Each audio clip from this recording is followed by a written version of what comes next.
Assalamu alaikum warahmatullahi wabarakatuh. A very good evening to each and every one of you. Excellency, Dr. Adina Kamarudin, the Ambassador of Malaysia to the Republic of Germany. Mark Dunford, the Director General of this Cultural Institute for Cultural Diplomacy. Excellencies, I can see that Excellency from Brunei Darussalam, Pangeran Hajah Kartini, as well as Haji Kamarudin. I wish to acknowledge also the presence of my deputy, Dato Sebastian Ting. Distinguished guests, ladies and gentlemen. Well, my name is Abdul Karim. Been introduced just now. Probably you all might be wondering, where is this Sarawak? Well, Sarawak is in the state of Borneo. Borneo is just is the third largest island in the world, actually. Very near to Singapore. It's only 1 hour flight from Singapore. It is in the state. Sarawak is part of Malaysia. Malaysia was formed in 1963 with 4 regions merging together. One of it was West Malaysia or Malaya. The other one is Sarawak. Another state is the state of Sabah. And the fourth one, you would be surprised, is Singapore. Singapore was part of us. We formed Malaysia in 1963. 2 years later, Singapore left, and that leaves 3 of us, 3 regions that makes up Sarawak now. Sarawak is the largest state in Malaysia, with a landmass area of 124,000 square kilometers. It's very rich in resources. The Malaysian economy practically relies quite a lot on us. Almost half of the Malaysian economy comes from the state of Sarawak. It's very, very rich in its diversity, but population-wise, it's very, very small. The population of Sarawak is only 2.8 million. It's very, very small. It has got a very interesting history, actually. In the year 1839, there is this adventurer from United Kingdom by the name of James Brooke. James Brooke, he came down sailing from Singapore down to Borneo. And at that time, there was some feud among the indigenous people in Sarawak. And he was able to settle the feud. And at that time, Sarawak was part of Brunei Darussalam, actually. Brunei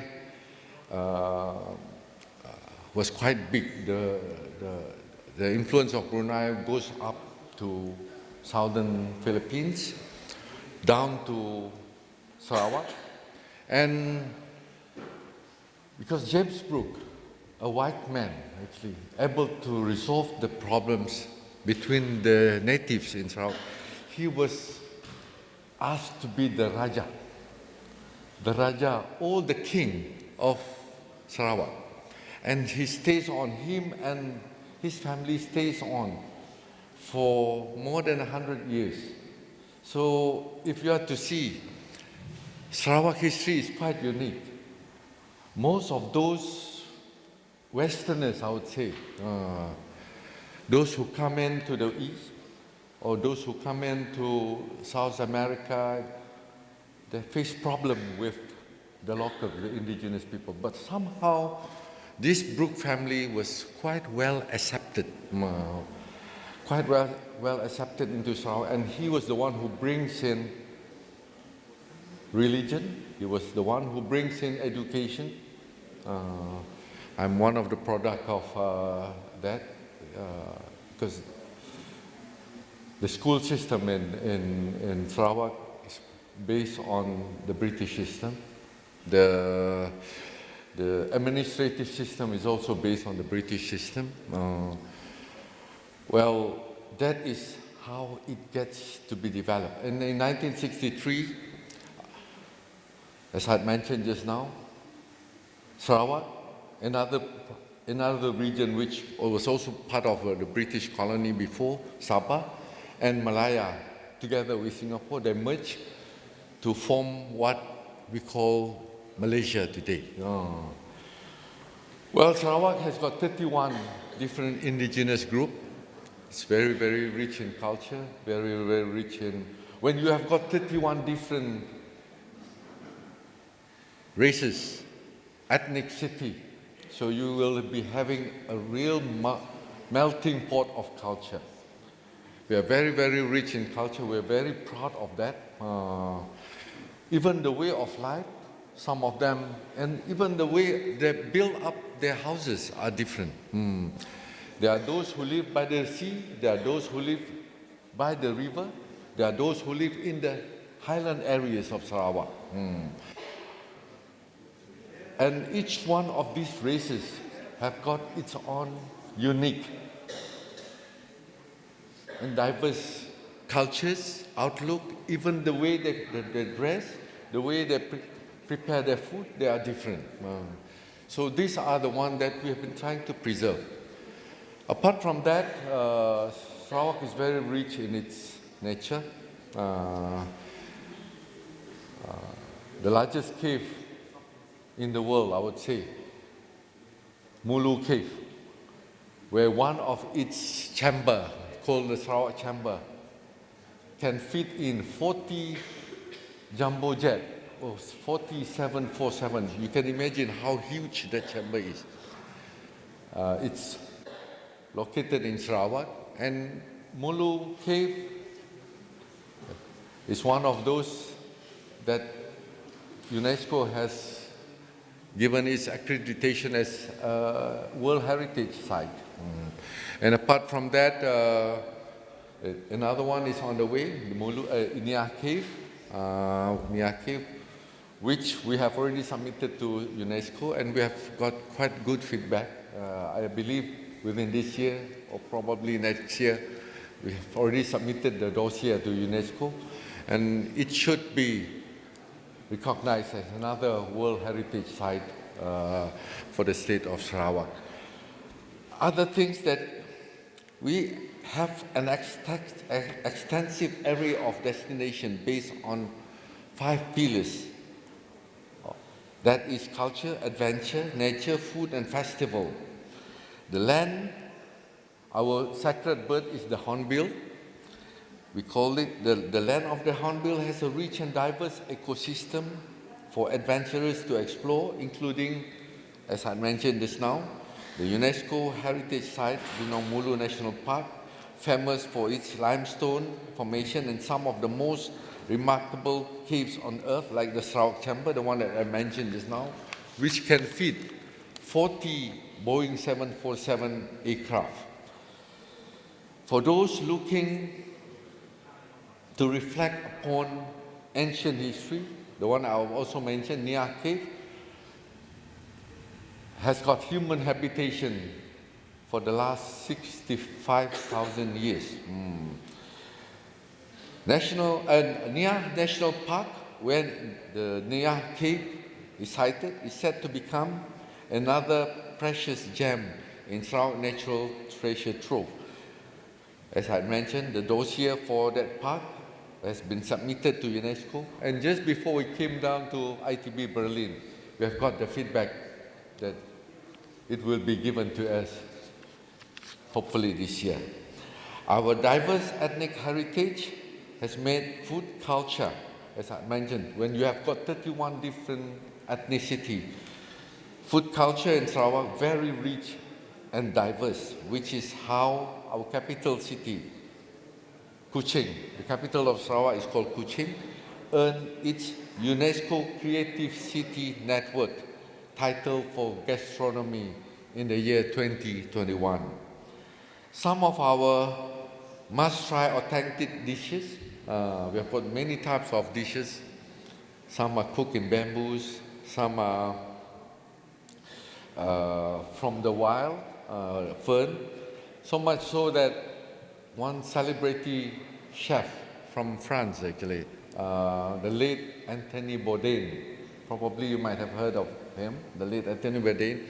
He loves to come to Sarawak. He came down 3 times just for one type of food, our laksa, our special laksa, which he called food which is breakfast for the Lord. That is how the late Anthony Bourdain described our laksa. Well, Sarawak has also a rich tradition of art and craft. Each ethnic group has its own material culture and craft tradition, and a diverse range of motif and design in the form of textile, fibers, ceramic, and wood. Actually, the attire that I'm wearing today, the design is from one of the indigenous tribe in Sarawak. That is why in the year 2019, Kuching, our capital city, was awarded by the World Craft Council as the World Craft City status. The only city in Malaysia that was awarded that World Craft City status by our World Craft Council. Events and festivals have been regarded as excellent travel motivators to attract visitors. Sarawak highly relies on events and festivals to further establish its image as a cultural destination, among others, and has always expanded event tourism as part of its important tourism attraction. Okay, probably some of you might have heard of Rainforest World Music Festival. It's quite famous to Europeans, especially to Germans, those from Germany, because we do have those who come for this music festival over and over again.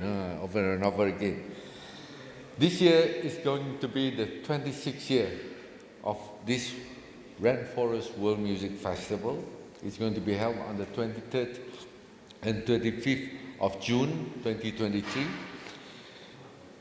In the spirit of sustainability, Sarawak Tourism Board, the one that is behind Rainforest World Music Festival, has taken bold steps to enable visitors and hosts to ensure sustainability is addressed and maintained, recognizing that festivals have massive carbon footprint and the fact that waste generated has one of the most prominent environmental impact. Proactive measures have been taken towards creating and implementing a sustainable, eco-friendly festival for the Rainforest World Music Festival. Okay. To visualize what Sarawak has to offer, we will present our... Are we presenting the video today? Oh. We will present our destination video called Sarawak, Now More Than Ever. It is an invitation to travelers that we are open and ready to receive you, whether you are a first-time visitor or a repeat visitor. After such a long wait, it's because of the pandemic, it's the right time for you to take a plunge and discover for yourself Sarawak hidden gem, and take the path less trodden and savor our gastronomy delights along the way. Reflecting on what has happened over the last 3 years, it is reassuring to see that the tourism industry has shown great resilience and adaptability in the face of adversity. We have now seen how the industry has transformed, adapting to new realities and trends to stay relevant. Well, my Ministry of Tourism, Creative Industry and Performing Art see tourism recovery in Sarawak to continue into 2023. Before COVID hits us in 2020, March 2020. We have our lockdown on March 18 in Malaysia, where everything was stopped, March 18, 2020. Before that, in the year 2019, the number of visitors that visited Sarawak was 4.6 million. It plunged in 2020, 2021, 2022, we recovered back slowly but surely. We opened our borders on the 1st of April 2022. I still remember that. And we have a very conservative target in 2022. We just placed 1.2 million number of visitors for 2022. However, by 31st of December 2022, the number of visitors, foreigners, as well as those from the other parts of Malaysia that come into Sarawak, hit 2.02 million. So it was quite heartening for us. There was an increase of more than 800,000. For the year 2023, we have bring the number of our target to 3 million. And January 2023 was quite promising. The number was 319,000. So we believe by December this year, we should be able to hit that 3 million target. I'm very, very positive about this because the number of flights, the number of events that we are organizing way back home in Sarawak, we should be able to bring that number of visitors, 3 million visitors into Sarawak with the kind of tourism products that we have. Well, Europe has been part of our traditional focus market, and Germany ranked the second largest number of tourists that has been coming to Sarawak all these years. The first one, of course, is from United Kingdom. Our participation in ITB Berlin is part of Sarawak Tourism Board's marketing strategy, where we have our own pavilion for the first time to showcase Sarawak's wonders. The recent, for those who are from Germany, 3 weeks ago, the President of Germany, Excellency Frank-Walter Steinmeier, came down to Sarawak. He wanted to see what we have to offer. I was the minister in attendance for him and his lovely wife. I was hoping to bring him to the museum because the museum that we have in Sarawak is the largest museum in Malaysia and the second largest in Southeast Asia, actually. I love museums. That's why this morning I visited Bode Museum. I love museum. And we've got lots of museums in Sarawak. However, Excellency, the President does not want to go and visit our museum, partly because of time. If he's given a few more days or another day, probably he would have visited our museum, because our museum is something which we are very, very proud of. It was only officiated in March the 4th of 2022. By December, more than 600,000 visitors visited the museum. It's a must-visit place if you are to come down to Sarawak or visit the capital. So, back to the Excellency, the President, he visited 2 places. One was our Ramsar wetland. Our Ramsar wetland, which is just 20 minutes. If you are to see the capital of Sarawak, Kuching, all around the fringe are all national parks, all around. Sarawak has the most national parks in Malaysia. There are 60 national parks in the state of Sarawak. Why we love to gazette areas as national parks? Partly because that is a good way to preserve, to conserve those places.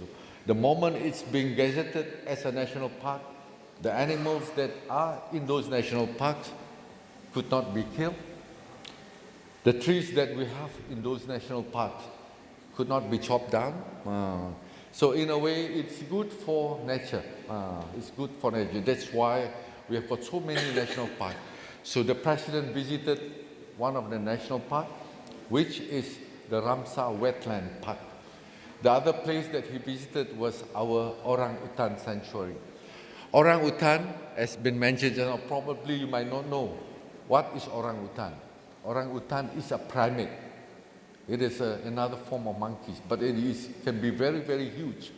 It can be huge. It can be 3 times my size. There is a sanctuary, Orang-Utan Sanctuary. A lot of the orang-utan in Sarawak lives in the wild, but those that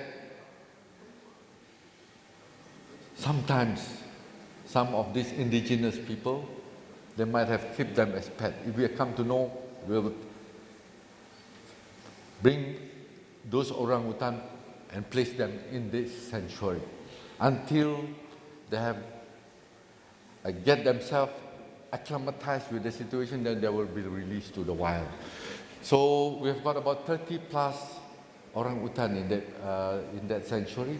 The good part about COVID, not everything about COVID is bad, The pandemic, where there was a total lockdown, even visitation to the sanctuary was not allowed. That 2 years of lockdown somehow leave the orang-utan at peace, and 3 of them conceived. We have 3 babies from this orang-utan within that two years, and we are very, very happy with what is happening, and we do hope that this orang-utan will keep on conceiving, so the numbers will multiply more. Well, in 2021, Sarawak became the first region in Malaysia to join the Global Destination Sustainability Index for Tourism and Business Event via the GDSI Partnership Program. The journey will continue with Sarawak part to get accreditation for having sustainable policies and practices in place. Well, I'm coming to the end. We are excited to welcome back more visitors from this part of the world. We are also quite excited to welcome those from China. China has closed its border. It's only recently that China has opened its border, and I'm very, very sure with the close proximity of Malaysia and China, I believe this year, next year, there will be lots more Chinese tourists coming down to our shows.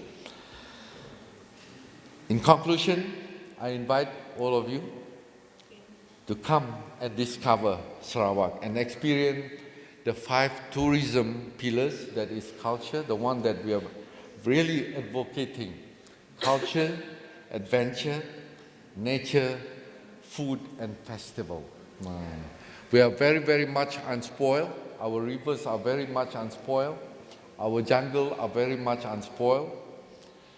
Our caves and our nature, our rainforest is very, very much unspoiled.